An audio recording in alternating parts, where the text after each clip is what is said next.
Good morning to all. നമ്മൾ ഇന്ന് ഈ വീഡിയോയിൽ ഡിസ്കസ് ചെയ്യുന്നത് +2 ഫിസിക്സ് ടെക്സ്റ്റ് ബുക്കിലെ കറണ്ട് ഇലക്ട്രിസിറ്റി എന്ന ചാപ്റ്ററിലെ 8ാമത്തെ ക്വസ്റ്റ്യൻ ആണ്. ക്വസ്റ്റ്യൻ ഇതാണ്: a heating element using nichrome connected to a 230 volt supply draw an initial current of 3.2 ampere which settles after a few seconds to a steady value of 2.8 ampere.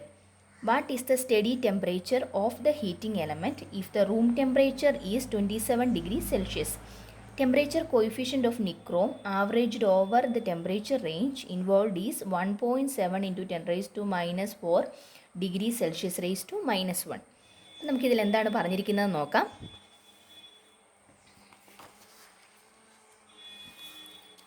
ക്വസ്റ്റിനകത്ത് പറഞ്ഞിരിക്കുന്നതാണ് ഒരു heating element. അതിൽ നമ്മൾ ആദ്യം ഒരു voltage apply ചെയ്യുന്നു. So voltage V is equal to 230 volt എന്ന് തന്നിട്ടുണ്ട്. ഇനി പറഞ്ഞിരിക്കുന്നത് എന്താണ്?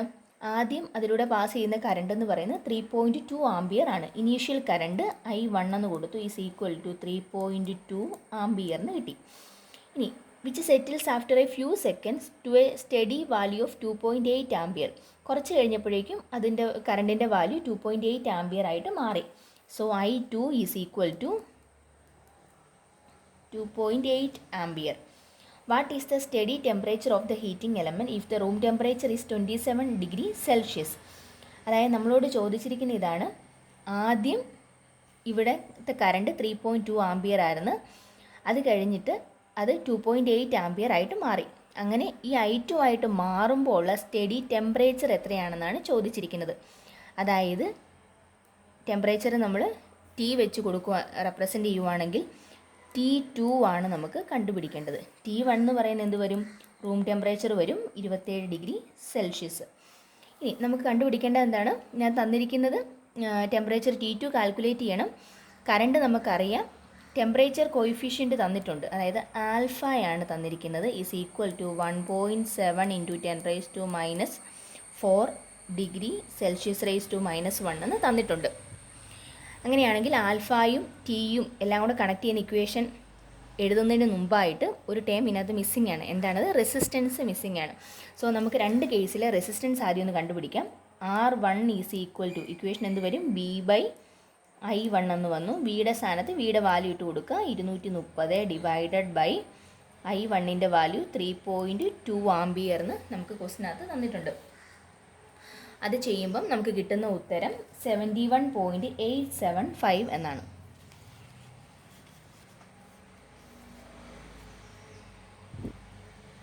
ഈസ് ഈക്വൽ ടു 71.875 ഓം എന്ന് കിട്ടി. അതുപോലെ തന്നെ R2 കാൽക്കുലേറ്റ് ചെയ്യുക. V/I2 ആണ്.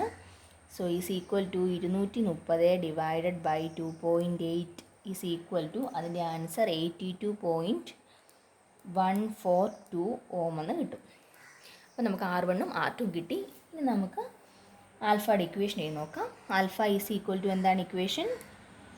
Alpha is equal to R2 minus R1 divided by R1 into T2 minus T1. ഇതാണ് ആൽഫയുടെ ഇക്വേഷൻ. ഇനി ഇതിൽ നിന്നും നമുക്കിതിനെ ക്രോസ് മൾട്ടിപ്ലൈ ചെയ്ത് നോക്കാം. അപ്പോൾ എന്ത് വരും? ആൽഫ ഇൻറ്റു ഇതിൻ്റെ ഡിനോമിനേറ്റർ വരും.